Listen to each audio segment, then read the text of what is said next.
Level up your success with the ICABA World Network, where accomplished Black professionals and entrepreneurs have created a thriving global ecosystem built from valuable connections and impactful collaborations.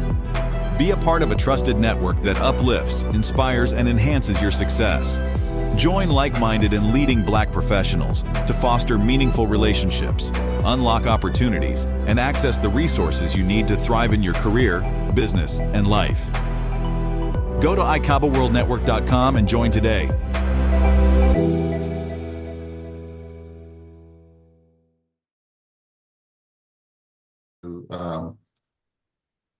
That people like to reach for when it comes to planning, and that is the SWOT: strengths, weaknesses, opportunities, and threats. Looking at sort of internal capabilities and external factors, and trying to use that to bring forward all of the different things that should be considered when we're doing our planning.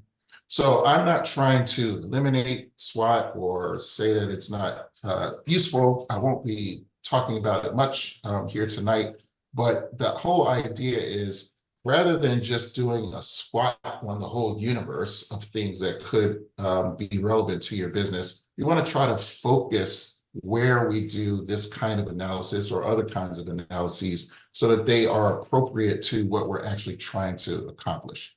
And so I'll point out, where the SWOT might play in, but I wanted to just mention it because it is sort of a framework that people are familiar with. So I want to talk a little about setting your strategic direction. So the book, Good Strategy, Bad Strategy, has a concept of defining strategy as having a kernel, which has three components that help you to identify and lay out what you even mean by strategy. The first part of that kernel is the diagnosis. Diagnosis is just an explanation of the nature of the challenge that you're actually trying to tackle. And then there is a guiding policy. Given that we're trying to address this diagnosis, what are going to be the guidelines that are going to help us to know what we should do as a heuristic when we encounter problems along the way? And then beyond those, the guiding policy are these coherent actions, meaning what steps are we actually going to take in order to address this diagnosis and follow the guiding policy that's directing our action. So this book, and the author puts forward this idea of a kernel of good strategy has these three different components, and those are the things that sort of organize the way that we are planning. Did I hear? Okay, thought someone was trying to say something. This second book, Your Strategy Needs a Strategy. The idea here is that all strategies are not the same, and therefore the set of things that we would do relevant to those strategies are not the same. And in fact, this author proposes that there are 5 different archetypes for a strategy: classical, adaptive, visionary, shaping, and renewal. And if you decide, generally speaking, what your environment is like, you can generally say, this is the kind of strategy that I need to employ, and therefore my activities and other things are going to follow that pattern. So I'll talk about each one of these in turn, and then I'll relate it back to the strategy kernel from the Good Strategy, Bad Strategy book. So the first one of these is, hey, I'm in an environment where I can predict what's going on. It's pretty stable. I'm able to read the trends and understand where things are going, but I'm not in a position to change it myself. I'm sort of a taker of what the environment gives me. But this is sort of the classical business problem of just how do I compete and get my fair share? And in that sense, you analyze the situation, you make a plan on what you're going to do, and you execute the plan.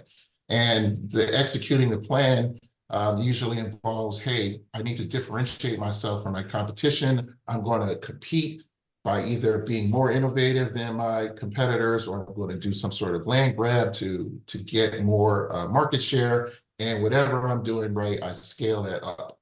So this is sort of the de facto way that a lot of strategic planning is done. And you would do your SWOT, you figure out all these various things that are going on in the environment, prioritize them in some way that you need to address them. And then from there, you sort of craft a plan and then try to execute it.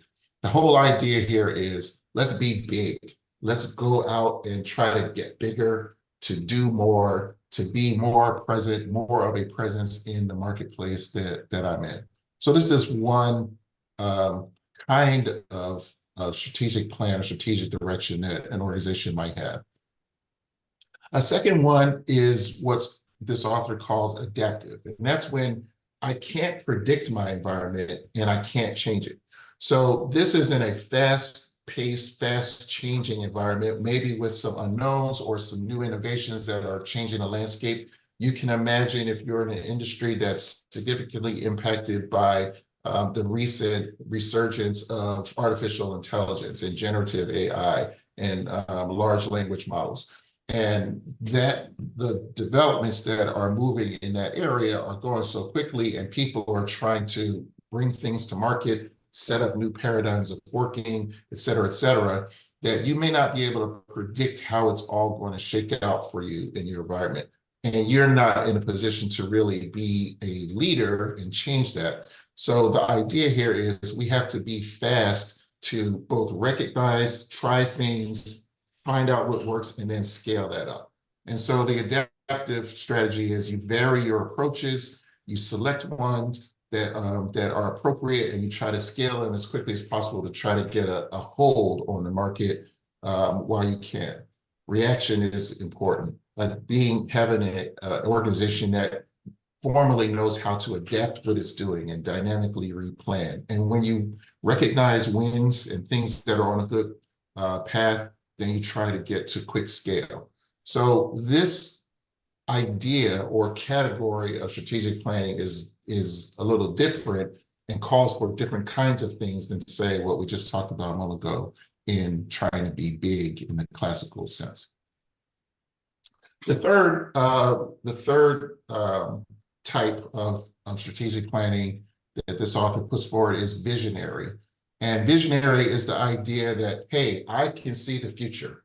I can predict my environment and I see where it's going, but through my innovation, through my offering, through my efforts, I can change the direction of where things are going. I'm going to be a disruptor. I'm going to be bringing something forward that's going to change the game. And so the pattern here is you think of it and figure it out, you build it, and you pound it into the marketplace. And you persist and don't give up and not swayed by all the different people who are saying that it can't be done because it's never been done that way. And that means that you have to have a belief, and you need to check yourself by continually confirming that belief and doing that in a formal way, but you need to believe. You need to get quickly to a minimum delightful product as opposed to a minimum viable product. And you need to release as soon as you can and release often and aggressively push your solution. You're really trying to be first, not necessarily first to market, but first to get a hold on the market and be able to steer it in a direction that it needs to go. And so those kinds of activities is another type of strategic direction that your organization might take. And then there's what the author calls shaping. I can't predict my environment, but I can change it. And that means that there are a lot of different players, a lot of different things that are trying to move the market in a lot of different directions. It may be very fragmented. It may not be a dominant design. And so the strategy is essentially to be the orchestrator, be someone who can engage in the environment and then be in a position to move everyone else in the direction that you want them to go, and then be able to evolve the marketplace in a particular way. So becoming a thought leader, assuming some sort of controlling leadership in the environment so that you can have influence over others who are in that space with you. And then as you gain that influence, inject and adapt your solution so that it ultimately is a winner in that environment. And then finally, the the last of the types that are put forward by this author of Your Strategy Needs a Strategy is to be viable. Sometimes it's not about trying to do all of those wonderful things I've been describing. Sometimes it's just about surviving and making it to the next step and being able to be alive tomorrow to fight another day. And so in the renewal strategy, you are reacting or anticipating to the things that are around you. You're really trying to economize the expenditure of your resources and, if possible, grow out of that scenario so that you have more available to you to deploy one of these other kinds of strategies. You need to ruthlessly prioritize. You need to stabilize the things in your business that are unstable and conserve your resources so you don't run out. And then every time you make gains, you want to make sure that you secure those gains before you move on to something else so that they don't unravel, because you don't have the ability to manage the fight on multiple fronts. And so make some progress, secure those things, then you move on, make some progress, secure those things, and then move on so that you can be viable. And so with that palette, and to tie it back into what the kernel of a strategy is, you take the context of which type of strategy you are deploying and then apply it to the kernel. So for example, the first part of the kernel is a diagnosis where you're talking about the nature of the challenge. You can ask yourself, what is the nature of the challenge given that I have an adaptive strategy here where I need to be able to see what's happening and react to it quickly and hopefully pick the right things and scale them. That diagnosis, that kind of challenge is different than if I had a visionary strategy where I'm saying, darn what everyone else is doing, I'm going to do this because I'm right and I'm going to change the market. I'm going to create an iPhone. I'm going to create an iPad. I'm going to do something that everybody's going to want, even if they don't know it yet. Beyond the diagnosis, you can use these different categories of strategy to help set the guiding policy, because the policy on what to do when obstacles arise are going to be particular to the kinds of obstacles you anticipate given what kind of strategy you have. If you're using a visionary strategy, the obstacles are going to be people don't really see what you see and they don't have a lot of buy-in. If you're doing an adaptive strategy, there may be lots of different things happening and people are reticent to latch onto something too quickly because it's too turbulent. Or in a shaping strategy, the guiding policy might be because how am I going to deal with it when people are trying to or need to be led by me, and what are the things that are going to come across my path as I try to assume a leadership position and thought leadership position. So depending on what type of strategy you have, your guiding policies will be different. And then, of course, the type of strategy will dictate the kinds of coherent actions that you implement in your strategic plan. And so by marrying this color palette of different types of strategies with the kernel of what a strategy is all about, you can get an approach towards your strategic plan that sort of tells you what direction you're going in, and not just goals for your organization, but goals with a context of what you're trying to achieve. And this kind of planning can happen at all levels. It can happen at the company level where you're strategizing about what the entire company's doing. It might be at some business level, either around some product lines that you have where we have to have a strategy for it, or about the functional areas. Maybe we're going to really be efficient in our IT process, et cetera. It could be at an initiative level. There may be a strategy around going to market or doing a certain kind of innovation or gaining a competitive advantage or vanquishing a particular competitor. At various levels, you can have a strategic plan, and you can have multiple strategic plans that have different kinds of strategy types and different kernels all operating at once.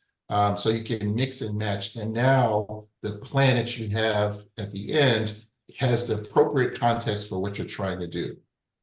Contrast that with a lot of strategic planning elements which do a SWOT, maybe even ask a bunch of people in all the different parts of the business to do a SWOT in their own area. Everyone comes to the table with all these different priorities and things that need to happen and things we should be doing. There's some horse trading, and then there's a prioritization at the end. You draw a line, you pick some, and then you have 10 different objectives, 15 objectives, 5 objectives, whatever your number, that may or may not hold together as a unified direction, but they're the result of a bottom-up assembly of things that came from different competing priorities, and they don't necessarily move the whole organization forward in the way that you want.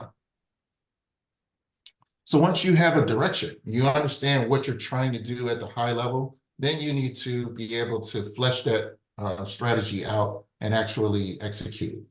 And so these 2 books that I talked about, Scaling Up and Traction, both institute systems that you can use to not only document in a succinct way what you're trying to do to represent the strategy and communicate it among everyone who needs to see, but also puts forward processes that you can use to manage that strategy over time.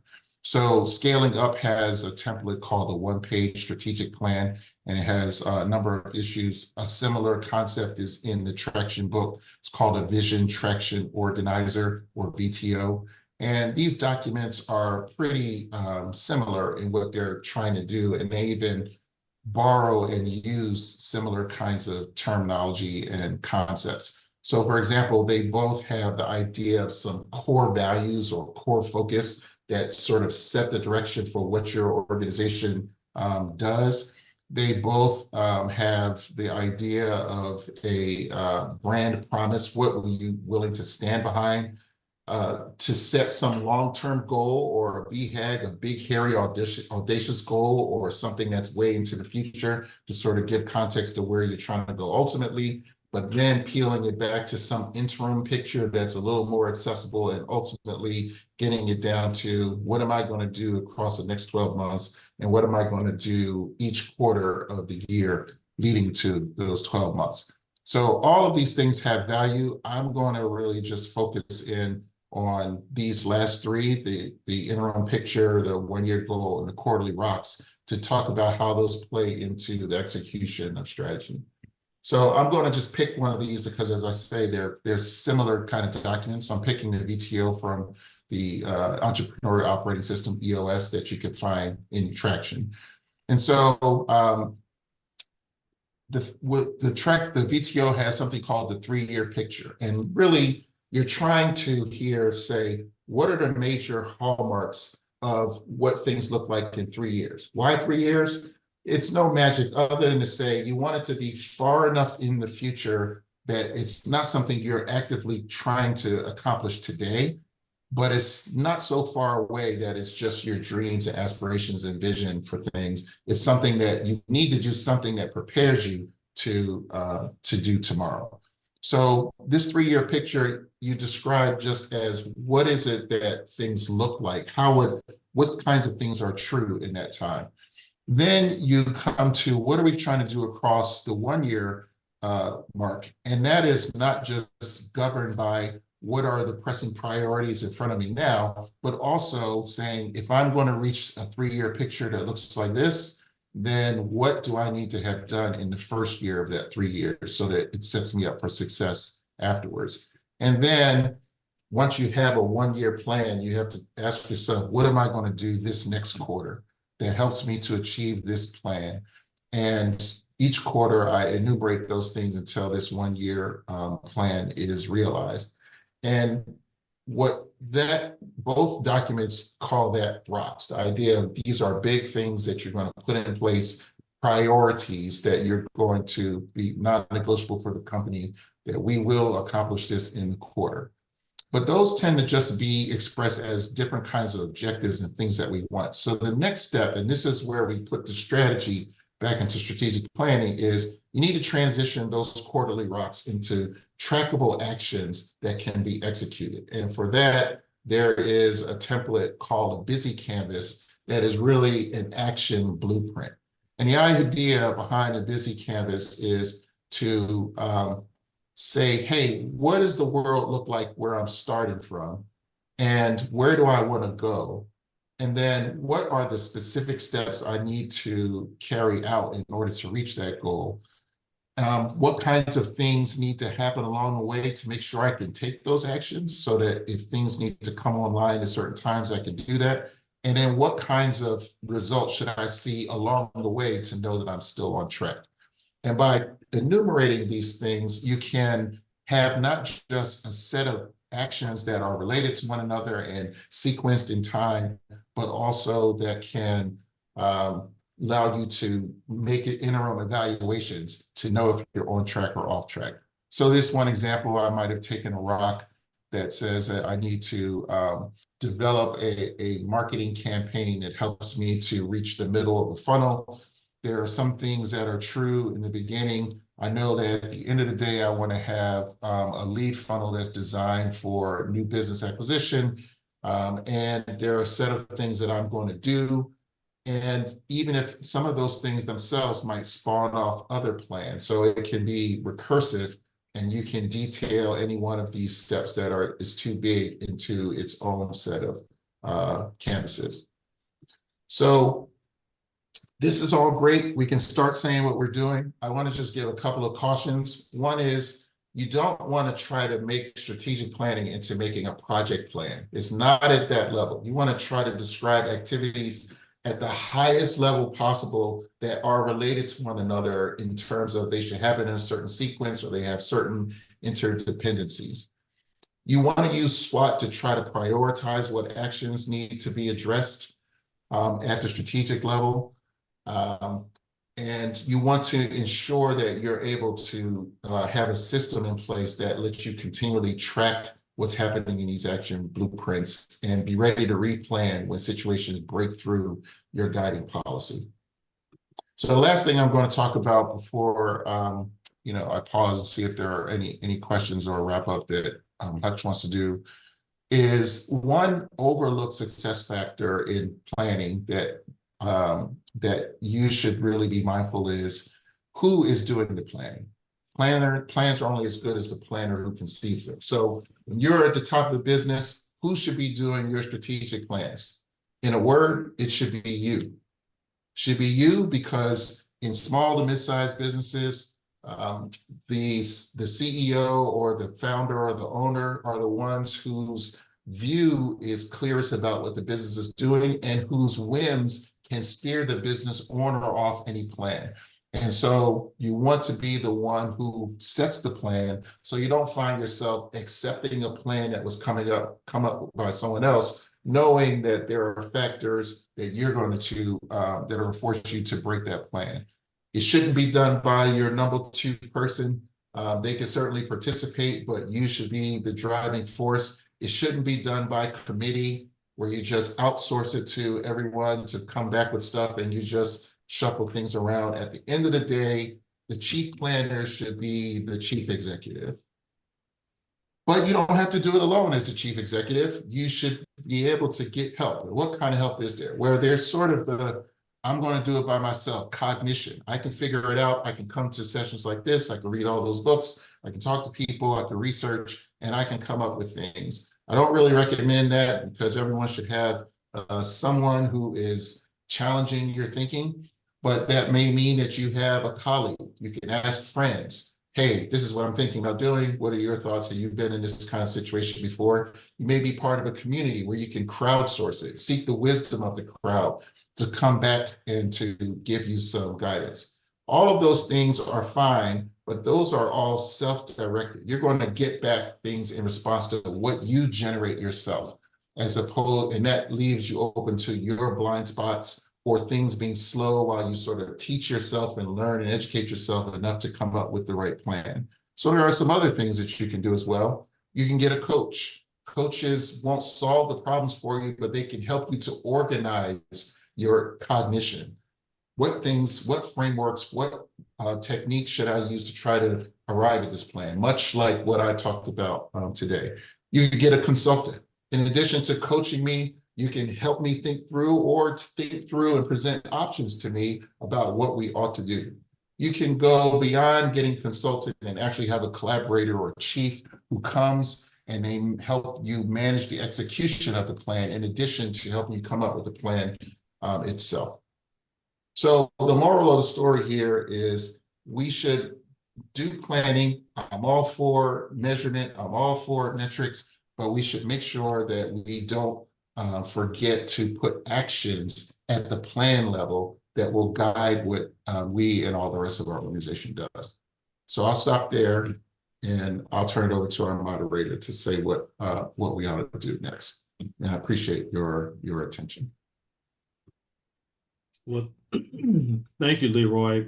This was really fantastic, man. And I wanted to ask you about something, and I'm going to start out with a couple of questions, everybody, and so give you a chance to get your questions ready.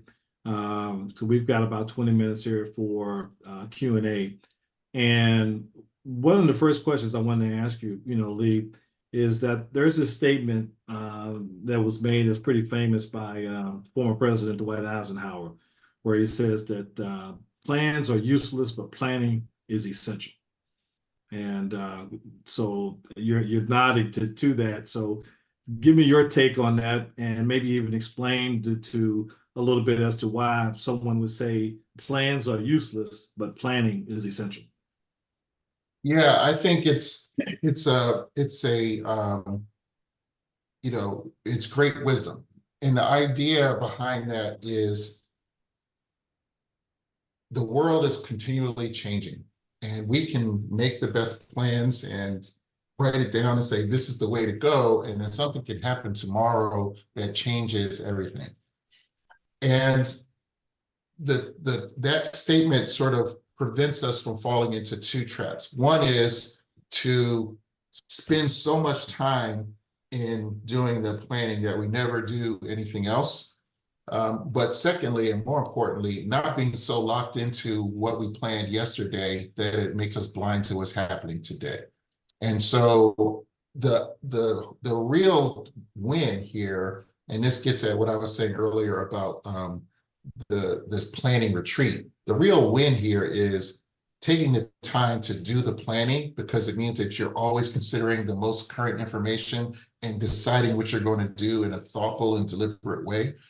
And it's that planning that is the real win, as opposed to the document you produce, the fancy presentation that you give, the list of stuff that you're putting into your tool, the track, and all that kind of stuff. And so that's why we need to have a sort of a continual planning mindset and not just relegate it to, one time per year or something like that.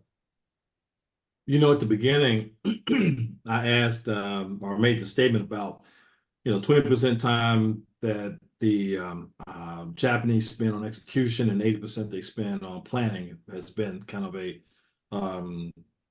thought that has been shared. And what would you say, is there a kind of an optimum, if you will, ratio of time that as a entrepreneur you should spend planning and execution, in terms of that ratio? Yeah, so I think that the philosophy that I would espouse, and it's the same one that's espoused by those two books I called out, Scaling Up and Traction, is that planning is continual. So it's not as though there's ever a break where we're finished planning and now we're executing. We took 80% of the year planning, and now the last 20% we're going to execute. It's more interweaving those things and having a framework where you're continually examining the plan as you're executing it is a form of continual planning, because you will react and change things as needed. So I don't think that I have a ratio or breakout. I would say you should be continually examining and challenging the plan along the way of execution. Okay. Well, listen, if there's anyone who wants to ask a question, you can raise your hand, unmute yourself, and speak up. We try to keep these to be as engaging and kind of informal, as possible, so we can just really share and talk with each other. So I've switched over to gallery view, And it's easy for me to see everybody. And like I said, you can unmute or raise your hand if you have a question. I Okay, may have well, stunned them into silence. here's what it looks like. Well, I think what you may have done was, your presentation was very intelligently put together and sophisticated, and probably you may have intimidated a few folks who don't want to ask a question. The teacher was up there so smart, they're like, "Oh, I'm not asking a question." But I'm gonna dive in for you guys, and as you get your courage and confidence up, figure out what you need to know and ask. This is a question that I have for all of our speakers, and that is, take just a moment here and think about the planning process as it relates to the entrepreneurial journey, Lee. And through your career, in your business and your, coaching and consultancy and everything, has there been any one thing that you can think of? And I'll put it in the context of the book by Gary Keller. The book's called One Thing. And he talks about, identifying the one thing that you can do that makes everything else that you do better and possible and easier. The one thing that you can do that makes everything that you're doing better, possible, and easier. And I'll even just kind of share when I first read the book. My business model has, a lot of different, layers to it. And I thought to myself, how can I get down to just doing one thing? And so I went back and reread, and I realized that it really wasn't about doing just one thing. It was exactly what I just said a second ago.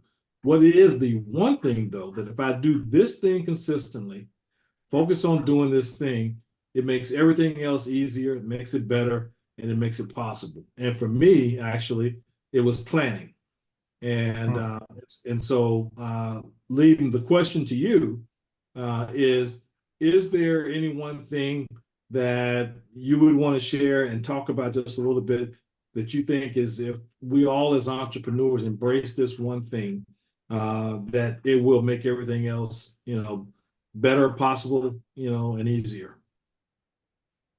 For me, I would say it's delegation, because it's so easy to get caught up in the fires of the day and tyranny of the urgent, and you feel often responsible for this organization, and it makes you want to swoop in and handle things and do things and take things on, and that person won't do it as well as me, and et cetera, et cetera. And really, that takes away your ability to do the kind of planning that you're talking about. And so the one thing is ruthlessly create your, what not to do list, right? Things that other people can do, even if I don't think they can do them as well as me or whatever, and be very vigilant about giving things away to keep your hands on the things that only you can do. It's sort of what I would say. I had a hard time with that for many years, because I didn't even have an assistant, because I wanted to manage my own calendar, right? And once I let my assistant manage my calendar, I don't have an assistant now, but my previous company, once I let my assistant manage, I was amazed like how much time I was doing calendaring things, right? And working meetings and doing stuff like that. And what I could do instead that was at the top of my license. So, sometimes CEOs are a little bit of control freaks, and I think we just have to let that go. Yeah, makes a lot of sense. Anybody want to, drink from the fountain of courage and ask a question here? Mr. Jones, I'd like to say first, great presentation. Thank you for it.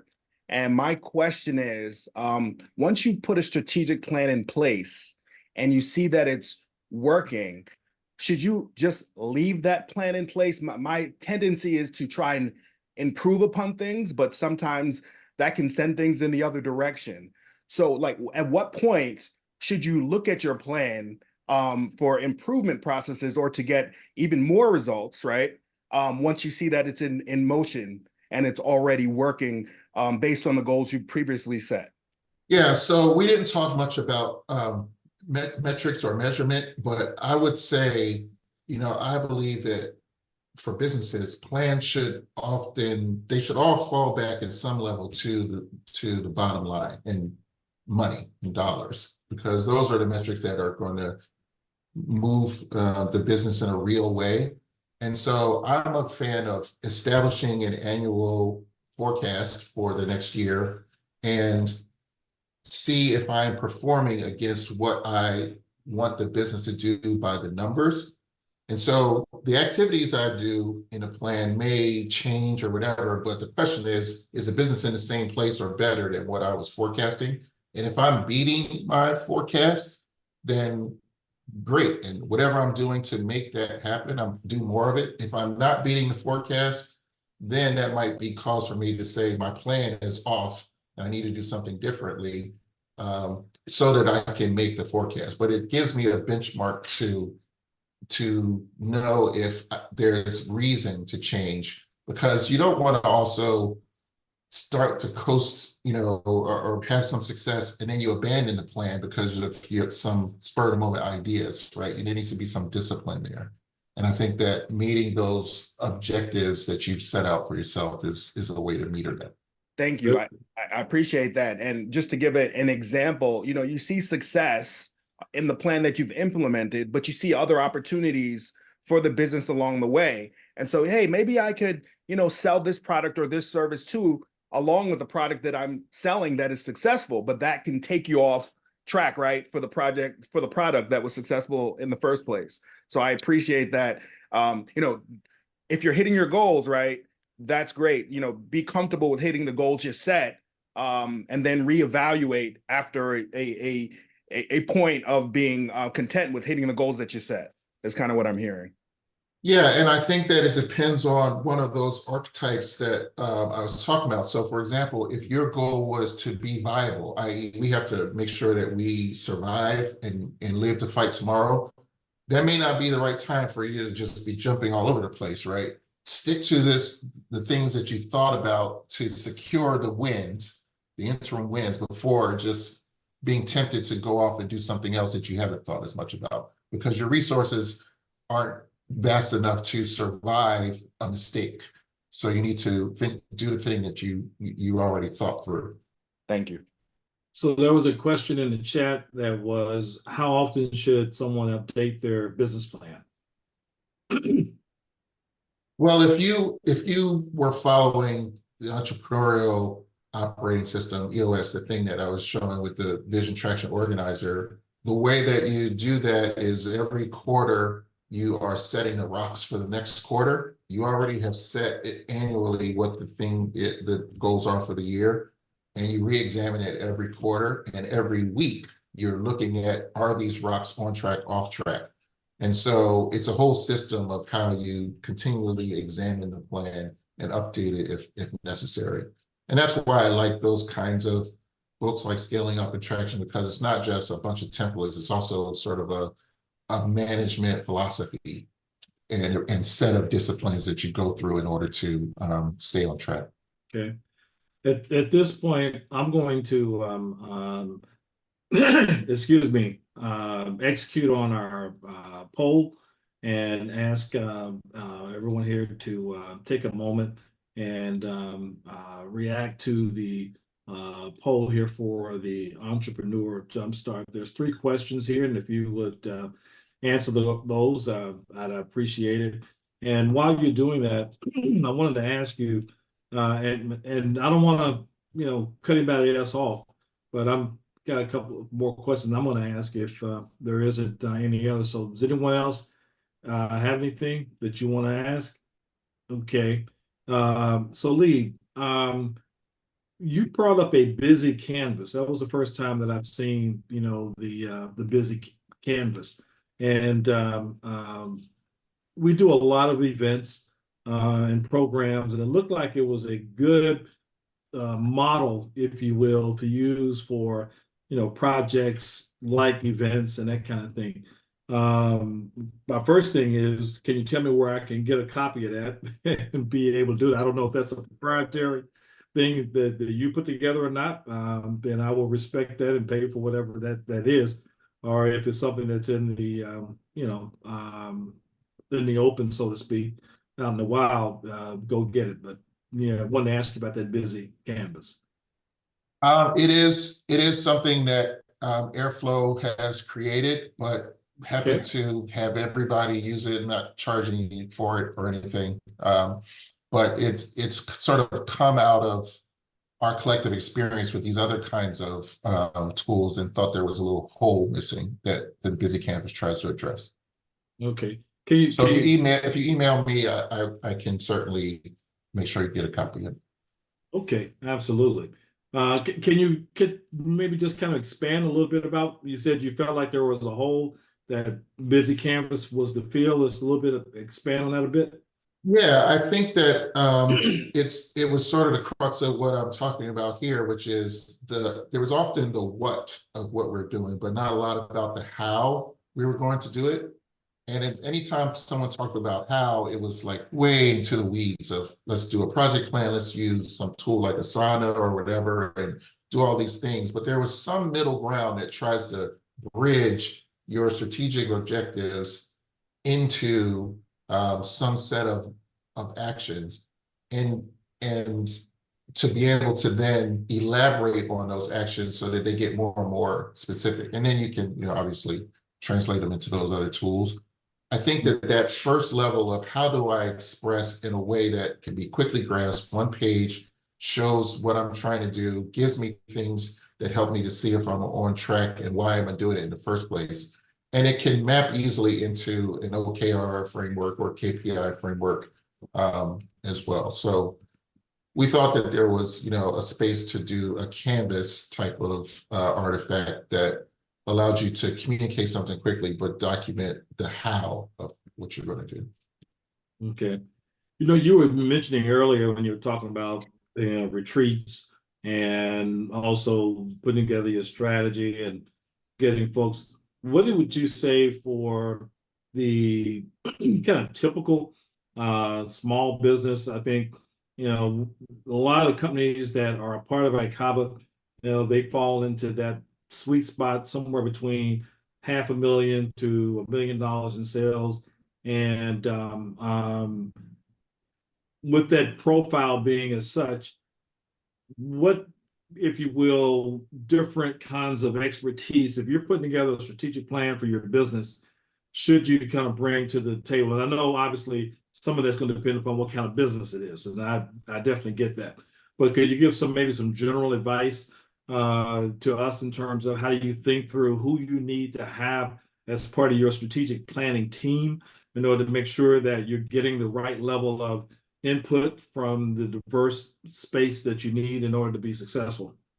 Yeah, so on that on that one slide that I showed about sort of what you can do, which I can show it again if that's helpful.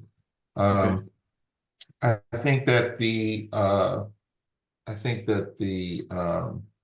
things I would sort of recommend.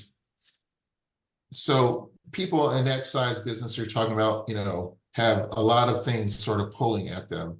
And so I would say they're used to doing all the stuff below this line, self-directed. I'm gonna ask some people and do some research and figure something out. I might have internal managers and leaders that I talk to, but I think that if at all possible, having anything above this line is helpful, because having an outside perspective, having people who aren't beholden to your business, maybe reporting to you or whatever the case may be, to help you organize your thinking and keep you accountable for staying the course and actually coming up with the plan and sticking to it is helpful. Whether that's just a coach, or you can go and have somebody who thinks through some of the problems in your domain specifically, like in a consultant, or you hire a fractional executive or change agent to come and to run this thing to ground. So I would say I would strive to try to have something above the line, even if it's just a coach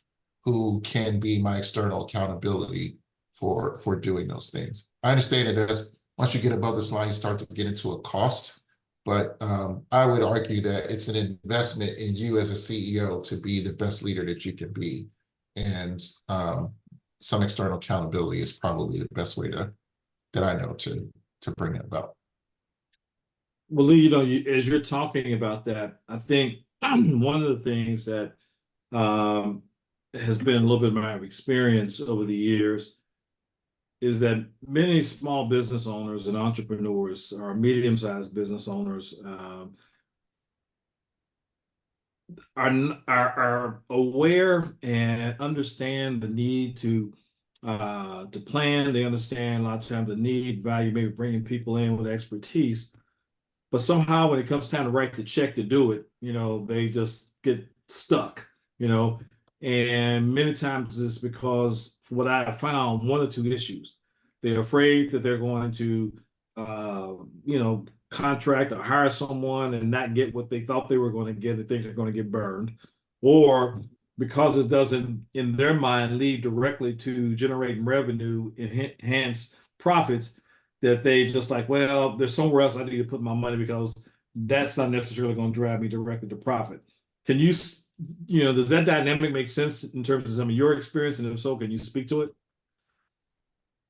Yeah, I mean, look, when you're startup, really small, and I see in the chat there was a question about solopreneurs too, every dollar is precious, right? And so cash flow is a real thing. So there are times where you just can't afford to pay someone else to help you, right?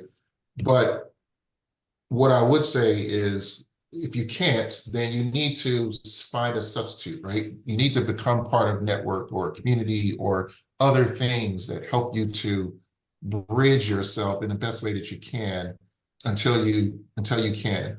But but beyond that, I think that it's sort of a risk reward kind of question. It's the same thing of, do I really want to take an investment when I have to give up part of the company? And this money that they give me is only going to last me so long, but I've given up permanently this piece of my baby. And the question really is that investment going to enable you to do something you couldn't do otherwise? And if it is, then it's worth taking that investment so that you can move forward, because otherwise you're going to be stuck where you are. And I think it's the same question as what you're saying. I don't want to write the check to spend the money to invest in myself, but if I don't do it, I'm going to not make the progress that I really need to do, or it's going to be so slow that it's maybe not be worth it. So I think that's sort of a risk tolerance question for the CEO, and hopefully CEOs are bold enough to say, I'm going to invest in me so that I can work at the top of my license, because I'm the one who's going to move this company forward. And so if I'm bogged down in all this other stuff, or I'm pinching my pennies, it's sort of a penny wise, pound foolish, in my opinion. Yeah, and I would agree. And I think to your point, when you're a startup and so on and so forth, it can be a real challenge to make that kind of investment. But I've also, really thinking more about those folks who can make the investment, but I've seen them not pull the trigger, because either, like I said, they're afraid that, they may not, get the right person, or they don't know how to vet them, or they just, they don't see the direct correlation between investing in those things. And they see it, but they just feel like that, hey, maybe I could do something else that's going to directly, maybe I hire a salesperson and drive some more revenue versus something else. So but I think that's definitely very helpful.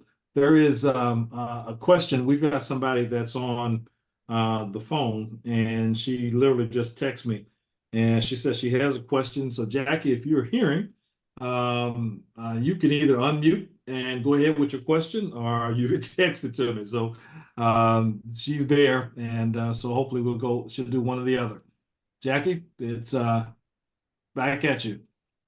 One thing I would say, just while she's sort of texting you or whatever, to what you said, the last thing you said, that's why I think groups like ICABA are important, because you're right, there is risk that, hey, I got this $1 and I'm going to plunk it down. There's like 1,000 coaches and 1 million consultants, and I plunked it down with the wrong one. I lost that dollar, and it was really important.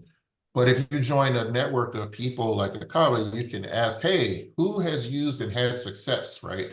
And get the people who have, made those mistakes, say, do not use Lee Jones, or definitely use, Hutch, or whatever it is. Someone, a group of people who can help you to vet, a large field, so that you can place that bet wisely. Well, Lee, let me take that even a step further, because the reason that our IFAN is putting this on is part of what happens is you have an opportunity to create a level of awareness and engagement with somebody who hears you and says, wow, this guy sounds like he is a good fit for what I'm needing. He has maybe the expertise, the background, whatever it is. And I like it because, obviously, it's kind of interesting. We get past the expertise and all those other kind of things. Sometimes it's just like, hey, this is like somebody that I can talk to and feel comfortable with. And so that whole likability factor comes in. But on the other side of it, it also creates that opportunity for our members to get a broad, if you will, introduction to people across different industries, disciplines, to be able to learn from, but also to be able to know that if I need something, because anyone who is going to be a part of the Entrepreneur Jumpstart between now and April 11th, if they do nothing else, they're going to learn that there are certain people out there that look like them who have expertise in a wide range of areas. Everything from cybersecurity. We got a guy who works for the CIA and NSA to do cybersecurity. We've got AI. We've got people like you in planning. So, there's a lot of opportunity here. So when you say being a part of a network like ICABA to help you, I think, I just kind of added maybe just a little bit, to that. So it looks like Jackie thought she was speaking, we didn't hear her, but she has texted me her question. What advice can you give a business owner on getting out of their way to hire a strategist? And what do you look for in a strategist? So I think, she's kind of piggybacking a little bit off of what we've just been talking about in terms of getting out of our way and determining, what we need. Maybe take that question. I know the second part of it was, what do you look for in a strategist? Well, one, I would say don't release the strategy reins entirely, right? Even if you don't feel like you're a great strategist, you ultimately are the holder of the vision. And so make sure that you are still putting yourself in the chief seat to say, even if I get help, this is my decision, this is my responsibility, right? Don't look for someone else to take that on. Secondly, in terms of what to look for in a person, I would say if you are able to do that early part of the exercise that I talked about tonight, of just figuring out what kind of environment am I in? Can I predict it? Can I not? Can I change it? Can I not? And therefore, I want to behave in this certain kind of a way. I want to do a visionary strategy, or I want to do whatever. Then it at least helps you narrow down some of the things you want someone to be able to speak to, and you can interview them, right? You say, hey, look, I feel like I need to implement a visionary strategy, and this is what I'm trying to do and why I feel like I can change the industry. Tell me what one, do you see what I see? What would you do or advise me to do? And you interview them, but you're interviewing them in the context of what you're actually trying to do. So if you can take any of the early steps of this planning a strategy, it'll help you to better evaluate and know what you want out of your hired strategist. Gotcha. Well, Lee, or you can just call me and I'll just there you go. There you go. I was about to say that. I was going to say, so anyway, you took the words right out of my mouth, and I know I'm going to follow up with you. If you have not taken the poll, I really ask you to go ahead and do that before we close out. It looks like just under half of you have done it. And so we really appreciate your feedback. And I know Lee would like to hear what you think about, today's presentation, which will give him, some feedback as well. But Lee, want to really thank you, for, your time and your effort and sharing your knowledge and your expertise. And so I know you're in Philadelphia, so we look forward to connecting and talking a little bit more. There are some things that I know that we're going to be doing, I think, that might fit with some of your interests there. But folks, we've got another couple of speakers that are coming starting at 7:30. So we're going to take a break. And if you need to, whatever, relief, eat something, grab something, go ahead and take a break. And we'll sit right here and we'll get started back up at 7:30.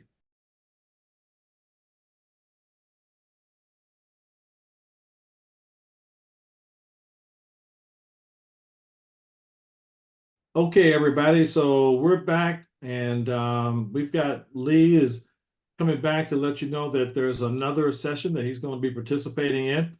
So today he's going to help. He has helped us as it relates to our planning, and he's going to come back and talk about something that we'll all be additionally excited about, and that's how to do what, Lee. And I won't take your thunder. I'll let you tell them. Not really my thunder. It's ICABA who's put together, an agenda of relevant topics, and I just wanted to let folks know who were with us in the past hour that I'll be coming back on Tuesday, April 9th from 6 to 7, and the topic is increasing sales and optimized revenue opportunities. And I'll be talking about accountable marketing, making sure that marketing is accountable to you for results, as well as having a selling system and a deliberate way to increase your sales, or to control your sales more specifically. Fantastic. Well, much appreciated. So thank you, Sarah. And so I'm now going to take a moment and introduce our next set of speakers. And I know that we are really pleased to have with us two women that are going to give us, their take on the process of planning for success. And so right now, I'm going to first introduce to you Michelle Johnson. And so as I share my screen, we'll get to learn a little bit about her. For the past 2 decades, she has been an operational strategist and franchise consultant, helping clients execute processes and create operational structures in their organization. Knowing what I've heard from Michelle, we talked about earlier, I think the stat that Lee mentioned about, only 4 or 5% get over 1 million. So Michelle is going to help you to get to that 4 or 5%. And she's done it by working with clients in various industries, helping overwhelmed CEOs with strategic planning, tactical project management, efficient product implementation, and rollout analysis. Her unique niche is strategy, operations development, and helping small business owners create the systems to scale. Using her unique experience as a former multi-unit franchise owner, she works with small businesses to organize their franchisor framework and assist entrepreneurs seeking franchise opportunities. She created SCALE scale methodology, helping busy CEOs understand the appropriate levers and metrics to scale and grow fiscally sound businesses with sustainability. Her passion for small businesses is an extension of her own entrepreneurial enterprises, and she's firstly a community advocate, believes that the ultimate way to create equality and empowerment is to create an economy of scale in the banking account, which expands to the community. So we're going to make some money, and then we're going to help each other out, I think is the way that she kind of ends that. So Michelle, thank you for being here. I'm going to introduce Bernadette next, but we're going to go right to you. You're going to go ahead and take 15 minutes and share with us. We'll introduce Bernadette. She'll do 15 minutes, and then we'll open up the Q&A. All right. So Michelle, it is all yours. Well, thank you so much. We had planned on Bernadette going first, but that is fine. I'm going to hop right in. And I know Bernadette was going to do a little bit of an overview of what goal setting is and how to plan for your goal setting. I'm going to share my screen. I want to talk a little bit about goal setting from a standpoint of really understanding what that blueprint should look like when you are setting your goals. And one of the things that I've really been very passionate about is productivity, and how do we produce the most productivity in what we are doing. And what I find is one of the biggest barriers to reaching the goals that we are setting is what I call fake work, right? That we are doing fake work. And so I'm going to talk about what that means and why it's important for you to understand what your goals are and the best way for you to reach those goals in the time period that you are set, right? And so what happens is many of us allow we get really busy with work, but not necessarily work that will impact the goals that we have and the goals that we are looking to have in our business. So I'm going to share my screen. I do have a quick presentation, and let me see, make sure I know where my time frame is. Can everybody see my slides, right? So just want to make sure I've got my timing here for this 15 minutes, right? So the Entrepreneur's $1 Million Success Blueprint and how to accelerate your results with focused goal setting. Now, I'm going to go through this in a way that allows me to, kind of go through the ideas of it and the concepts of it in this time frame. And I like to start with purpose, right? I think that if we are in business, there's a purpose, there's a why that is associated with our business. And if we don't understand the why, then we end up missing the results that we are looking for, which takes us a little bit off track. So I always like to establish the beginning, right? What are the steps that are going to lead us to the goals that we have? So let me work this down for you, right? So we start with our purpose, which is the why. The vision gives us the what. The goals then give us the milestones. And then the task and the activities give us the how. And one of the things that I've been really, as I've been working with entrepreneurs now for the last couple of decades, what I find is going through these phases of being stuck. And how do we move them from being stuck and move them from reaching certain revenue plateaus, but not being able to move past those revenue plateaus, right? And so what I find is bands, right? I'll find that a lot of my entrepreneurs, they'll get stuck at like 250,000, and then they can't figure out how to get past $250,000. Or then they'll get stuck at like 750,000 and they're trying to figure out how to get results past that. And so sometimes what has to happen as I'm working with these businesses is a realignment of what they are doing, why they are doing it, how they are doing it. Because what tends to happen is work will creep in, and there will be this creeping effect where we're doing all the things, but not all the things that lead to a change in revenue. So what do I mean by that, right? I had, in fact, I was just on a coaching call with someone, and we were going through some of the things, and like spending time, and I'm just throwing some things out there, right? Spending time reimagining our website, right? That's not going to make you money. Right. And so a website is nice to have, it's good, everybody should have one, all of that. I'm not saying that. But what I am saying is, should the website, reimagining your website, take precedence over income producing activity? And so one of the things that I find is we find spaces where we become comfortable, but not in enough where we are doing income producing activity on a day-to-day basis. So step one, let's start at the beginning. We need to have an alignment of purpose. Why am I doing what I'm doing? Whether it's a business of passion, a business of, whatever, you've got to understand your why. If you don't know why you are doing what you are doing, then it makes it difficult to produce and to produce at a high level. So what I discovered is For some people, they are saying and filling their capacity with activity and with things that are not in alignment with purpose.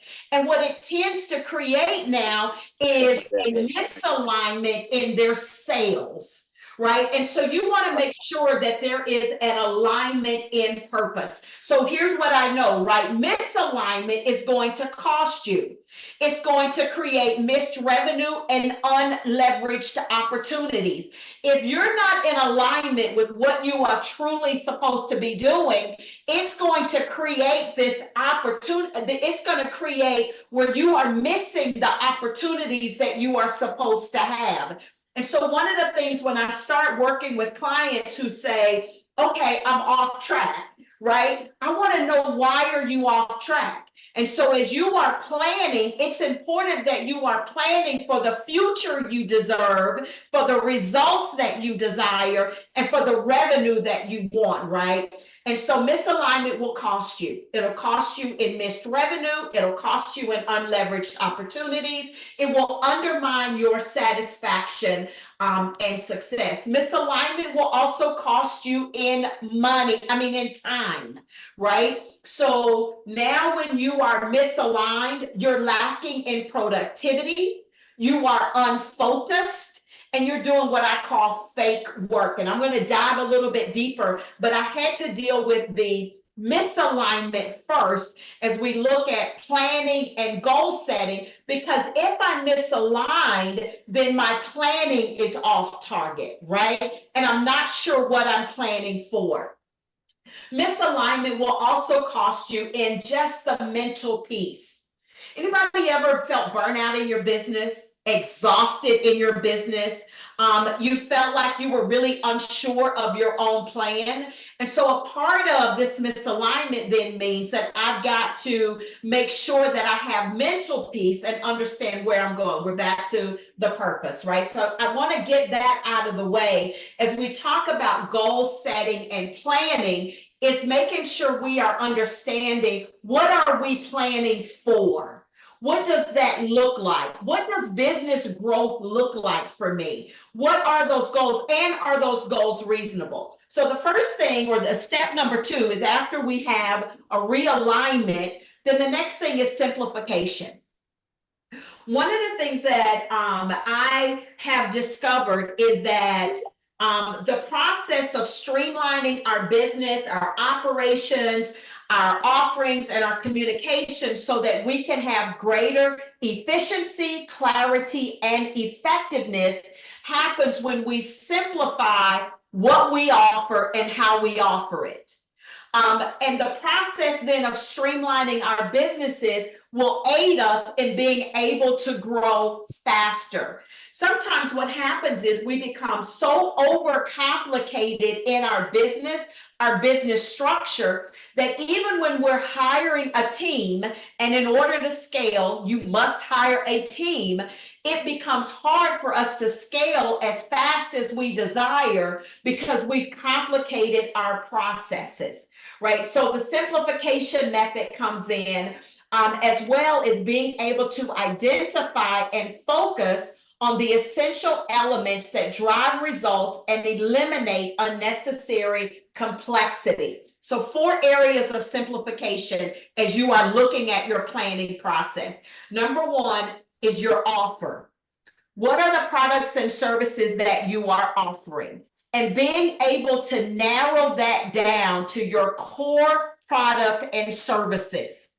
And so what I encourage as you are planning this path to your 7-figure income, your 7-figure revenue, is to be very clear on, what do I offer? What does that service look like? What is the price or the cost of that service, right? And really narrow it down. I encourage a value ladder so that you understand, how do my customers flow into my business? How do they flow through my business? And then how do they flow out of my business, right? So let me give you an example, right? When you look at your value ladder, you should be able to look at, what is the draw that people have to my business? What is it that I offer that people say, this is what I want to purchase, this is what they have and what they offer? Keep that as simple as possible, right? And I would encourage, most people like to start with a lower ticket offer. I always encourage starting with a mid-tier to high ticket offer, because it will cost you just as much to market a high ticket offer as it will a low ticket offer, right? So offer simplification, narrowing down your core offer and services, eliminating anything that is underperforming or non-essential. What does that mean? That means then that I have, and I'm understanding the metrics of my business to know what is performing and what is not performing. If I don't know my numbers, then I can't make a decision on what I need to offer and what has the most impact. I'll give you another example, right? So in my own business, I have one product offering, but I have 3 different ways that someone can access that product offering. So I have the Results Accelerator. It's $3,500, right? So simple math, right? If I am going to drive that to 7 figures, that's $84,000 a month, then I've got to ask myself, how much of those $3,500 items do I need to sell? Simple math says I need to sell 240 a month, right? Did I do the math right? 84,000 a month divided by 3,500. I need to sell 24. I'm sorry. I went way too far, right? I need to sell 24 a month. That means then that I need to sell 6 a week. So when we talk about planning and how to drive your business to 7 figures, then the question is, if I'm doing income generating activity, I know I need to sell 7 of these things, every single week. Then all of the activity that I'm doing for that week should really focus on, how do I sell these 6? What am I doing? My social media posts, whatever it is that I'm doing, should focus on, how do I sell that so that I'm reaching the goals that I have? And so what I mean by fake work then is that sometimes we are focused on those things that are not moving the needle. So this process of simplification also involves process simplification. How do we eliminate redundancy in our business so that we have greater impact of our time? This is the planning process, so that I am creating a simplification even in how my customers come in and out of my business. I'm identifying and optimizing my key processes. The second thing is message simplification. How do I streamline my marketing messages? This is all about the planning process, because if I'm failing to plan in these areas, I'm going to miss my target and I won't be able to drive my revenue in the way that I desire. So I'm streamlining my messaging, right? And then the next one is organizational simplification. How do I clarify roles and responsibilities? How do I encourage autonomy in my team? How do I reduce excessive meetings, right? How do I flatten hierarchy so that we can get more done with less? That means I'm also identifying what we need. So the key is simplifying what you offer. We can't be all things to all people. And we have to be careful that we are not allowing scope creep or sampling the genius of others. We keep adding things because we see other people doing it, right? And realizing that it's taking us away from our core offer and our core services, right? We know this, the riches is in the what? The riches is in the niches, right? And so being able to really keep it super simple, scale down, find that offer and drive it to 7 figures. That is the key, right? Is understanding the math of your business. Step 3 is I got to know who I serve. The biggest hack in business is if number 1, you will understand your purpose, which is who you are. And then number 2, you need to understand who you serve and how you want to serve them. And so if I'm going to focus on my planning has to say, who do I serve? And what does my audience need from me today? Don't ever forget that as an entrepreneur, you are a solutionist. It is your goal. Like, you should be literally looking for problems to solve and never have a money problem, because there's always problems that need solving. And so your thought is, as I'm serving, what will provide a transformational impact? People are going to buy the transformation. They're not going to buy the shiny. They're not going to buy. People buy transformation. And so when you're looking at and you're planning out, how do I create my 7-figure year? You create it by selling the transformation, right? And then you figure out, how do I communicate this to my audience that provides relational equity? What is the equity that I am giving? We are building relationships. What is that value proposition? I'm moving really fast, right? So the serve, does your audience truly understand why and the impact that you have on them? And are you leading with relational equity? We got to switch from selling to serving. Step 4 is that we just show up.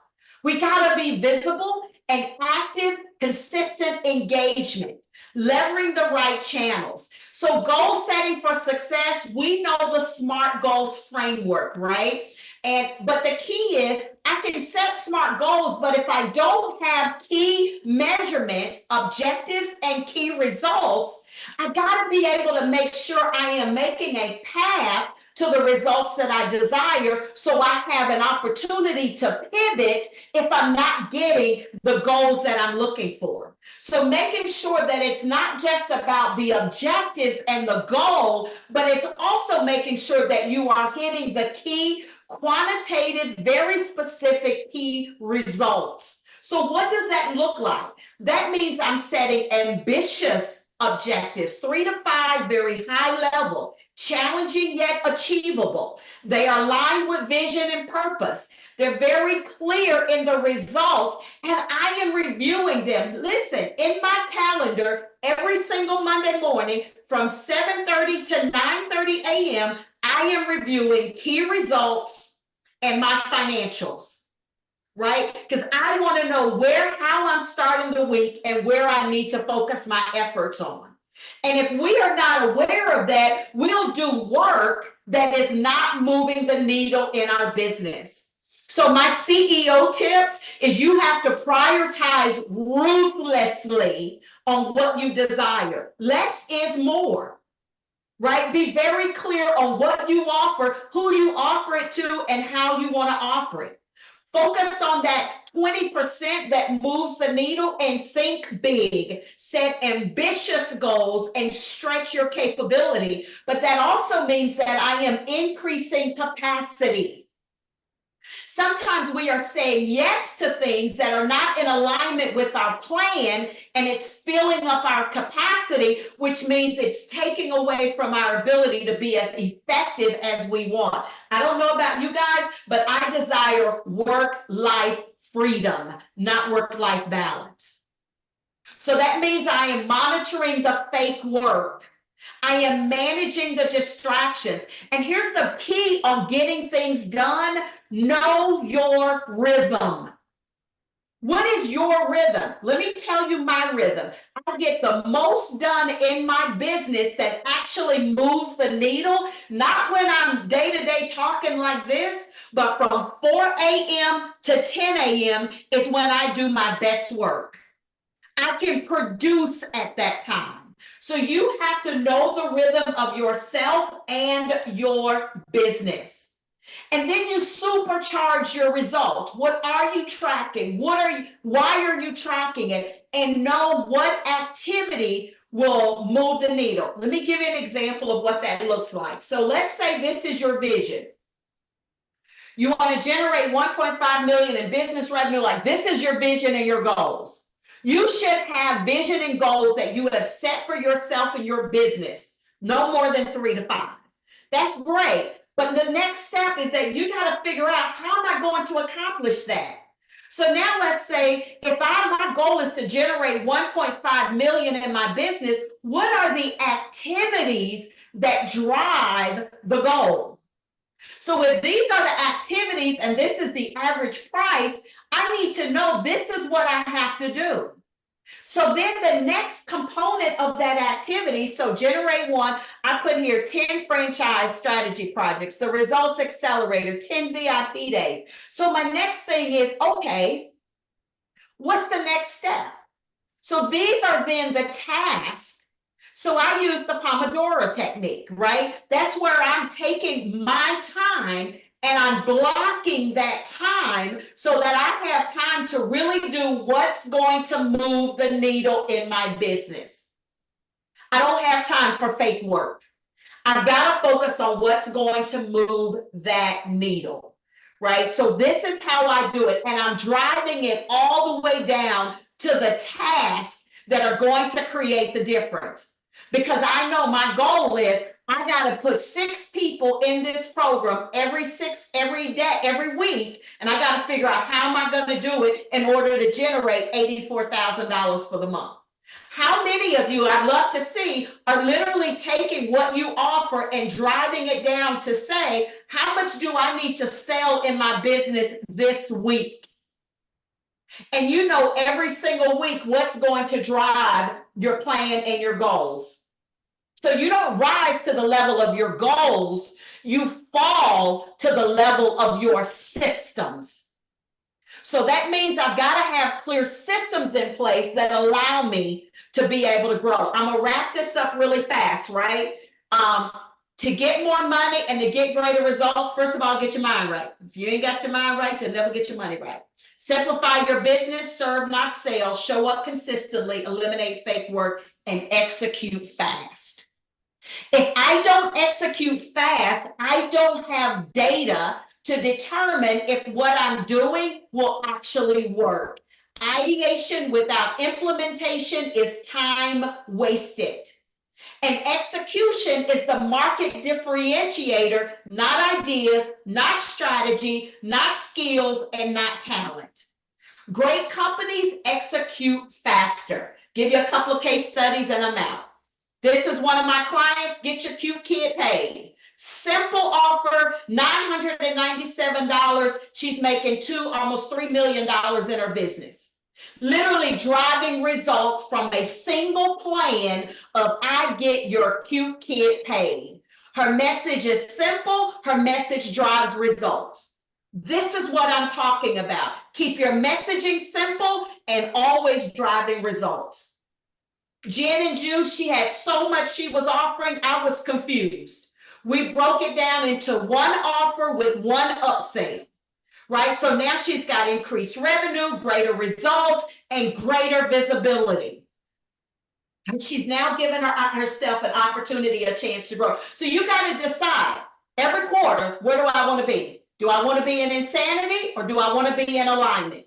Your goals drive your plan and your plan drives your work, right? And so you got to decide what's going to drive the work that you desire.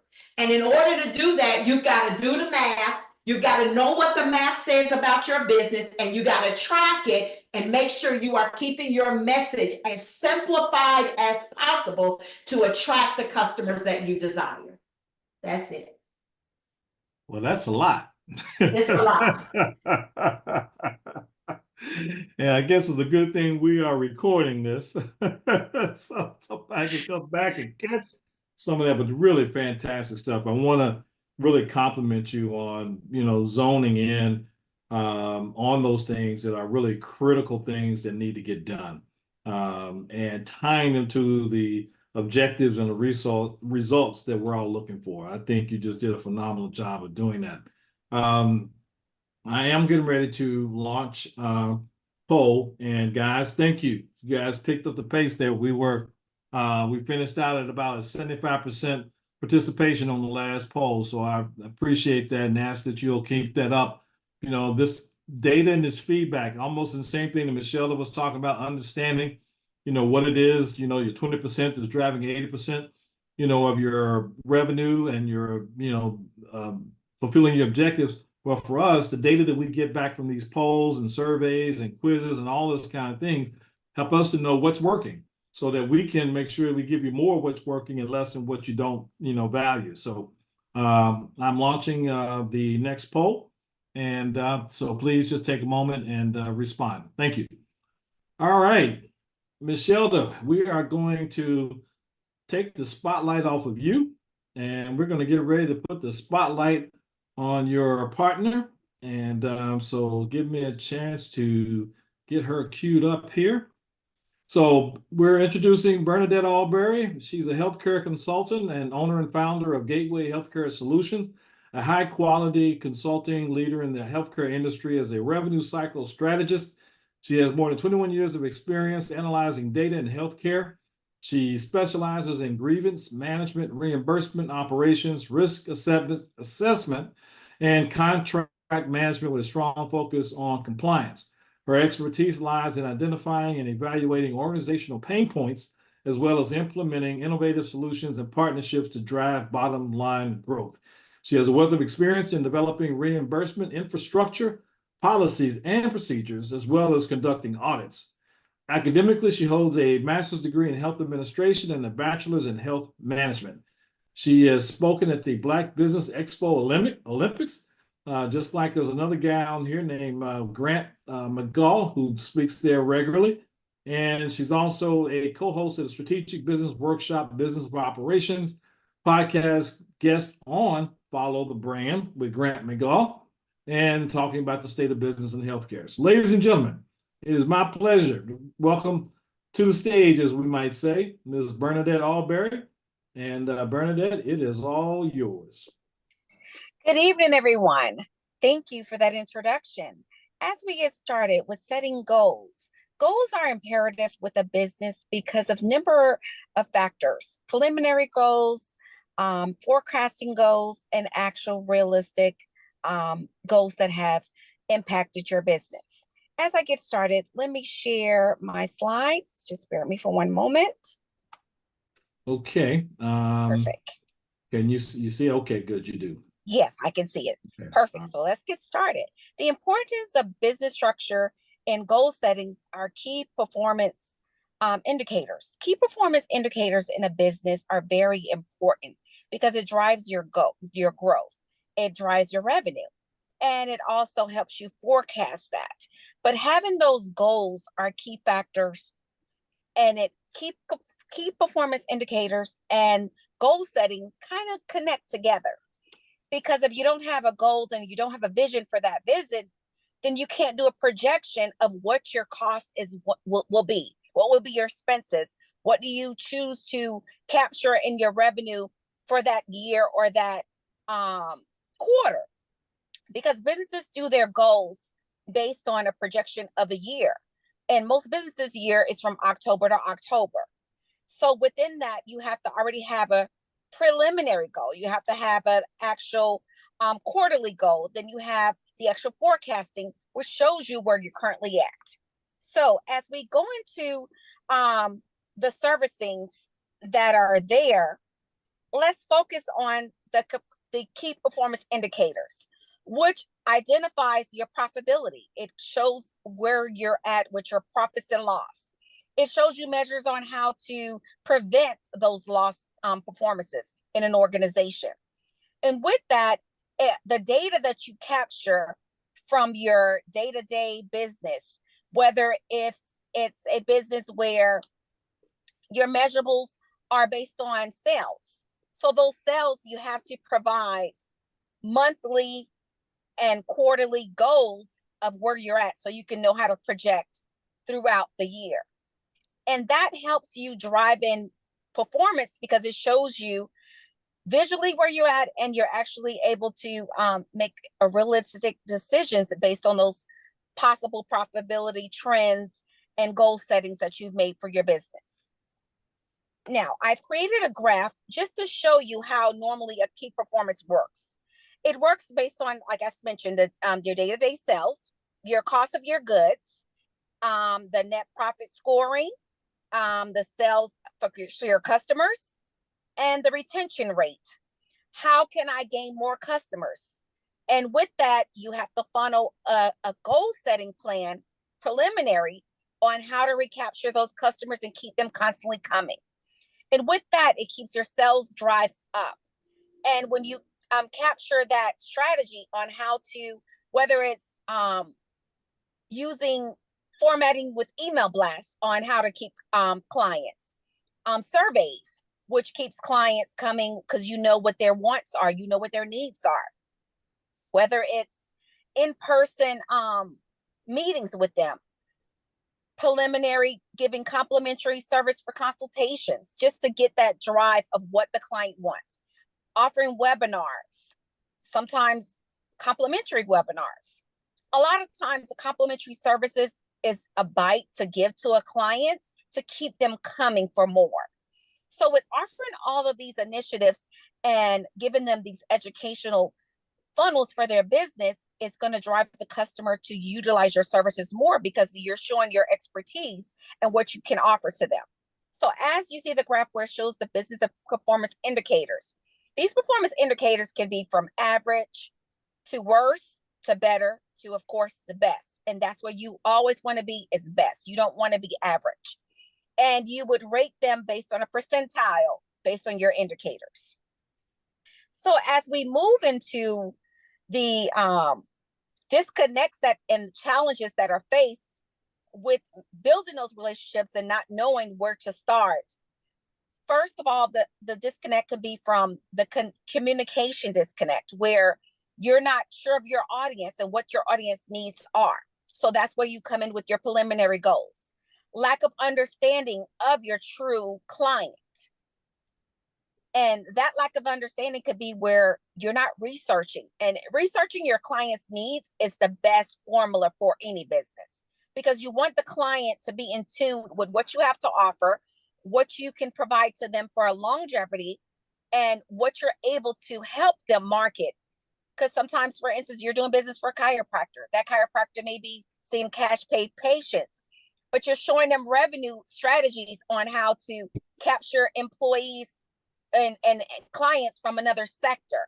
So that brings in more drive and revenue. But in order for them to understand that, you have to already have that information readily available with giving them. So those questions, or there's gray areas, they're now comfortable with you and you're building that trust and confidence.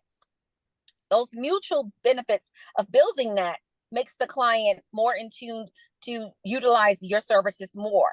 But the lack of trust, if there was lack of trust, would make the client unsure. But that's why you would be building it in your preliminary.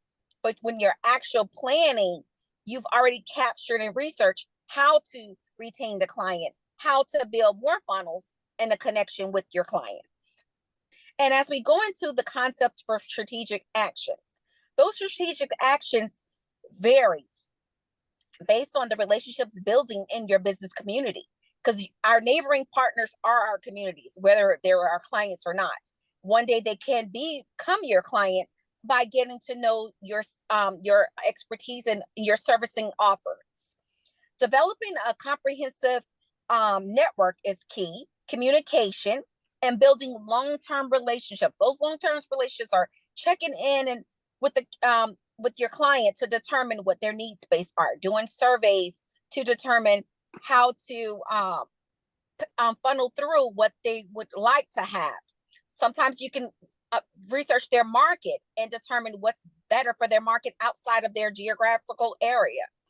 Just going based on another geographical setting will give you that insight of what's their competition, how to become more of a niche with their expertise and make them more marketable, not only in their geographical area, but outside of those boundaries.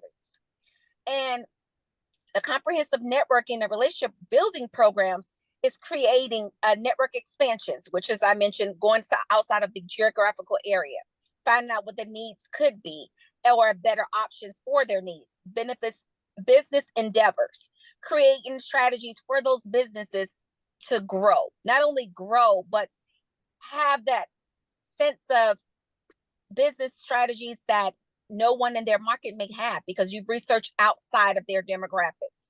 you've researched it into a market, say for instance in California. California is very huge in healthcare. New York is very huge. Boston is huge. Different geographical areas have more advancement than others. So that's how you tie in a business strategy, how to capture those endeavors on a more upscale, high level volume to make it more quality for the business owner.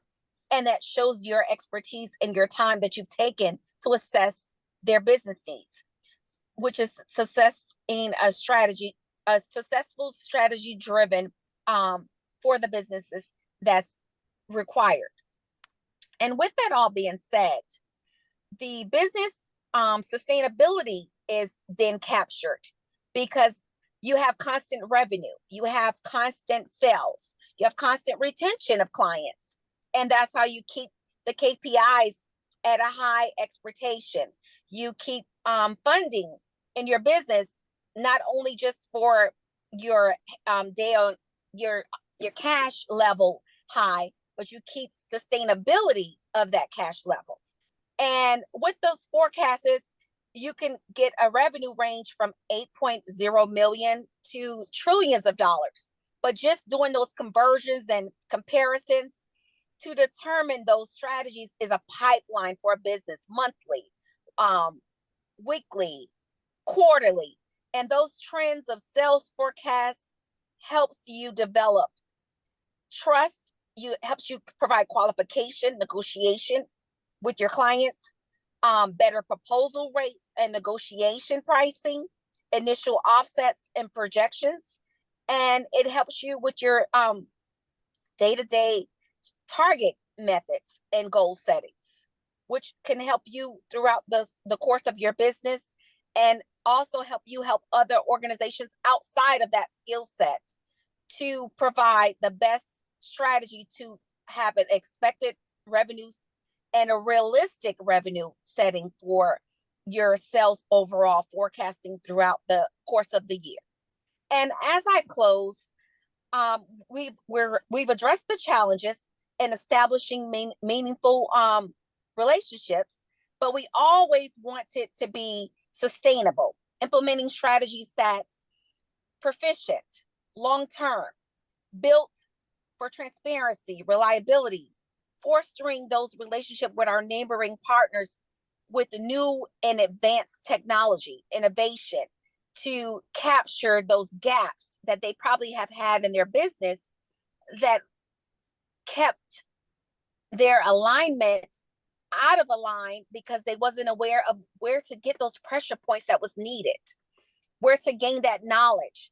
And that knowledge that we compiled together as a whole for a corporation, as a consultant or entrepreneur, you're gauging those gaps and providing them with the tools essentially needed to capture growth in their business and to provide revenue for longevities of times, and to also provide those sustainability methods where they can capture it throughout the lifetime of that business and build on to additional strong wealth longevity businesses. And that completes my presentation. Okay, thank you, Bernadette. Well, that was really great. I want to open up the floor for Q&A. And so we'll got both Michelle and Bernadette here, so you can address your question to the person that you feel that you want to, address that to. And so we're now open. And so go right ahead and raise your hand, or you can virtually, or you can just go off mic. Go off mute and go ahead and speak. David, I see your hand. You can go ahead and come off of mute and Okay, hold on one second. I don't know if you heard me or hear my voice. I am trying to get my camera to work right. I was being cute. So anyway, this question is for Michelda. I haven't heard the term scope creep since my day in project management. I know that made me laugh. I had scope creep, and I realized how that interferes with businesses.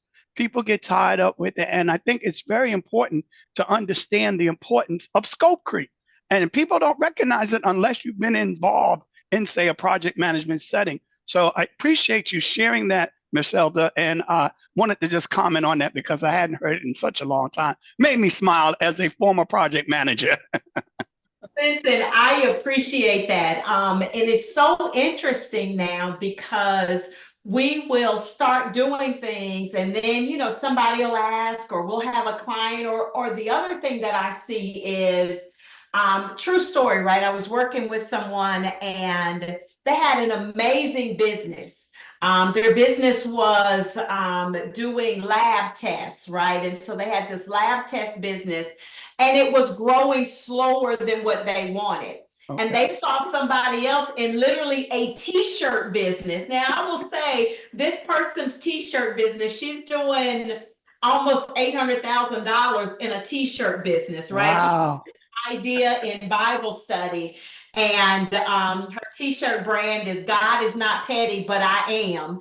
And, she's doing almost 800,000, right? So this girl saw her doing the t-shirt business and said, oh, well, I'm gonna do t-shirts, right? And so she literally stopped doing her amazing business to go figure out how to do t-shirts. And so it's this shiny object syndrome as well that really just stops us from being able to really get to those revenue markers that we desire. So one other question, and then I'll turn it over back to Ricardo because I saw his hand is up as well. In that same thing, I understand that people see all the shiny things, but then I also find out too that people add more resources and not necessarily qualified resources. So that slows you down as well. Is that true in some of your cases? Okay, I see the head nodding. Okay, I'm good now. Slows you down, and so you find yourself, and I call it fake work, you know. That's it. Okay, that's where the fake comes from. Okay, thank you. Because it's not really taking you to what, so you do this plan and you say, okay, my plan is I'm gonna generate X amount this year, and you start driving through that plan, but then you get distracted with fake work that is off your plan. You pivot it too soon. I know we've all read Napoleon Hill's book, right? And we all remember the story where he talks about the guy mining for gold and he gave up and he was literally right there, but he didn't stick with it. He went and gave all the equipment to somebody else. That person found the gold, and you know, the rest is history. And sometimes we're getting off track just before we hit literally the momentum that we're looking for in our business. Thank you, Michelda. No, thank you. Anyone else? Yeah. Ricardo, go right ahead. Yeah, great. Good job by both of you. A lot of golden nuggets to share. My question is for Michelda. You mentioned something that I truly believe in, and that is selling is service. And I would like you to expand a little bit on that in terms of some of the best practices that you've seen out there in terms of applying the methodology, just to learn a little bit more from you. In selling your services? No, you say selling is service. Oh, selling is service. Yes. Yeah. Yes. Right. And so I think it's been interesting, right? And I'm really seeing this switch post-pandemic. And I've been in business for a long time. That's what I'll say. I won't tell my age. I'll just say a long time, right? And one of the things that I have found, and one of the things I will tell my age by saying this, I have a Rolodex. So, there you go, man, you know. Yeah, you gave it up. I gave it up. Listen, I'm over 50. That's it. So Rolodex of contacts. And what I've learned through all of my business iterations, right, is that selling is serving. So sometimes I find like people will say, I don't know how to price, or I'm scared to ask for the price of my services. To me, then you don't see where your service provides transformational value. I can ask for my price because I know that I am serving that client and that they are going to be better off as a result of what they are getting from me than before they came to me. And so what we have to understand is that when you are, it's not about the sale, it's about how can I serve this client in a way that leaves them greater and better than when they started or before they met me. And when I start to view it and when I convince my clients that you've got to see where selling is not just about here's my price, go buy it. It's about how can I provide this transformational impact to this individual where they are growing their business and they are absolutely seeing the results, right? So I did the case study with Jennifer. She was the gin and juice, right? She realized she's a wellness and fitness person. Her selling is really serving because she can document the number of people that, because they are now a part of her ecosystem, are off of diabetes medication, off of heart, right? So she's serving her community and not necessarily just selling to her community. And I think that is what's so important. The other part of that is really important is the relationships, in building relationships. I like to build relationships. I have a Rolodex of people that I met 20, 30 years ago that I could still to this day contact them and say, oh, I need, or I got a client that needs, or this, that, and the third. And so it's important that we are serving because it helps us then bridge that relational equity, right? And that's what I like about it. So that now my clients don't see me as, they see me as like family sometimes, right? They see me as a part of their ongoing ecosystem of building this relational equity. And for me, that is what's so important. But I also think, Ricardo, that what's important about that is I operate in my purpose. So because I'm operating in purpose, it is serving because I am purposed to do exactly the thing that I'm doing today. And so I do see it as serving because it feels and it folds right into my why. Fantastic. Thank you very much. That's beautiful. As we're wrapping up, everybody, thank you so much for the great responses you've given for the first two speakers. So, close it out. This is the third one. Knock it out of the park and give us your responses to Bernadette's presentation. And I'm going to go to Grant McGaw. He's got a question up here. Brad, get his hand up. Yeah, I just have a quick question for Bernadette Albury. She said she had 20 plus years in business, working in corporate America or working in, for someone, but she transitioned to entrepreneurship. Exactly what skill set did she bring from her corporate experience into her business? That's my question. Yes, thank you for that. I'm actually bringing in the strategies that I used in corporate America into the setting of entrepreneurship. Most of the skill set that you use in corporate America is very valuable tools to utilize in your business. For one, the corporate America is a very structured organization most of the times. So it gives you that flexibility to learn true structure in your own business, true value in your own business, and true delivery, because you're going to deliver quality of service at a higher level because you've been delivering it for an organization. So you're going to give more to your own business because your passion is there. Your uniqueness is there. So that's what I've transferred. Those skill sets that I've learned from corporate America, such as contract management, how to determine if something is medically appropriate or non-medically appropriate. If an insurance company is lowballing a provider by paying less than what they normally do for that specialty. All those skill sets I can utilize in a business projection, and KPIs are in every sector. You're always going to have a key performance indicator to know if you're in the red or if you're in the black. And you want to stay in the black, so you use those goal setting tools to make sure that you're upon your, not only your goal, but you've made the beyond the projections so you can forecast revenue into that business and keep it going, and a longevity of revenue to produce possibly additional establishments, or also use that to do servicing for the community if needed, for a doctor that maybe is about to close their business and you've offered those services to them at a low cost or complimentary to recapture those services so he can not only just do servicing for the community at an economical cost and he won't go out of business, but now you've given back to the community and that position. And that's the true goal. All right, good stuff. All right, Sherry, see your hand up there. Hi, I actually had a question for Bernadette also. I wanted to clarify something that I thought I heard her say about doing research. One of the ways to get ahead in one area is to do market research in another area that is more advanced than the current area. Did I hear that correctly? Yes. The reason why Okay. I say that, say for instance, if you're in the sector of healthcare is more advanced in an area populated from California to Boston to New York versus Florida.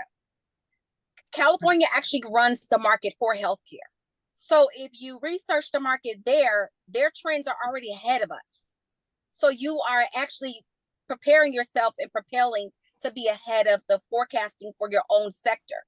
Because even for education, California is top notch. They're way ahead of us on the scoring and the styles of their strategies versus what we're doing here. So the way they pivot negotiations there or new trends, we're not there yet. So that relationship building with someone with connecting with California versus in South Florida, you've given your provider something that niche that they won't get yet maybe for 3 years, sometimes longer. Because even the rate negotiations in California differs from Florida. They're not the same. California gets a higher percentage on contract management plans than we do here. Medicare pays a different percentile. Even the value base is a different strategy or structure. It's not the same. Okay. Well, thank you, Bernadette. We've got time for one more question. We're a little bit over, but we can probably get one more in. Cynthia, hold on. Yeah, you got your one. Let me see what Cynthia wanted to know. Oh, Cynthia, I'm about, sorry. She was asking, like, when do you know is a good time to raise your prices? If anybody could address that question there. I'll let her answer it. No. Go ahead, Bernadette.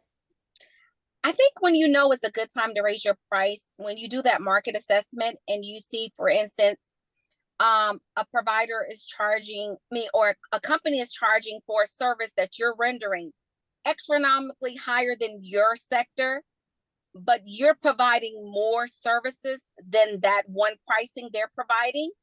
I think it's time then to negotiate your pricing margins based on that service that you're identically doing, but you're doing actually more servicing for that identical services that you're packaging, that it should be a good time to raise those prices. If it's a lot of marketers within that same sector charging a higher price than what your margins are, or your need is more and you're putting in more hours, then that should be calculated in that price margin increase. Okay. Oh, go ahead. Michelle, do you want to comment on that? I would just add a couple of things, right? First of all, your financials will tell you if it's time to raise your pricing, right? I have a client who did about $300,000 in a food truck in a top line. So her top line revenue was about $300,000 in her food truck. Her bottom line net profit was zero. Right. So it's a matter of looking at the analysis to determine how much is it costing me to create and serve in what I offer. So first of all, making sure the math has to math and is the math mathing. I think if you have a conversion rate or your close rate is over a certain percentage, 75 to 80%, right? So if you are converting and closing on just about everything you put out there, it's time to reanalyze your pricing, right? Because what you're saying and what the market is saying is that, oh, this is a good deal. Let me get this, right? So you need to look at what your close rate is and be able to determine, does your close rate, will it bear for you to increase that pricing? And then the other thing is, as Bernadette said, what does the market analysis say, right? What does the market say, and can the market bear for you to increase that pricing? So that's doing your own analysis, but also looking as well at your financials and looking at, what are the margins, the gross margins and the net profit margins on your business. Thank you. Because All right. my pricing is like a little bit less than most people that are doing the exact same thing. Not a little bit less, it's 25% less. And Mhm. so I'm thinking it's time to raise my pricing. For example, like for Ron, remote online notary, I charge Mhm. 130 and everybody else in the market is charging 169. Yeah. Well, one of the things I would say to you also, Cynthia, you have to kind of look at also where you are in the marketplace. I was just And, you're not a newbie, okay? You've established great value. You are a leader in this space. So you should definitely not be behind the curve as it relates to pricing, so you need to be pricing for value versus sales. And so I see, Michelle nodding her head. I see Bernadette nodding her head. I see Ricardo nodding his head. So we had three nods on that. So I think you're ready to go. All right, David, your last question, man. Make it a quick one and we're out of here. Now, I just want to just comment on what the ladies had talked about doing your analysis in technology and perspective. California runs the drive with Silicon Valley, Yeah. and or if you don't do that understanding, it will come back to bite you to no end. And with AI, and now of course with not only AI but cybersecurity, these things are just driving the nature of the value. So you're absolutely right, knowing to do the outside search. So I just wanted to let Sherry know that she was right on point with Bernadette's comment. Thank you, Okay. Hutch. Well, thank you, everybody.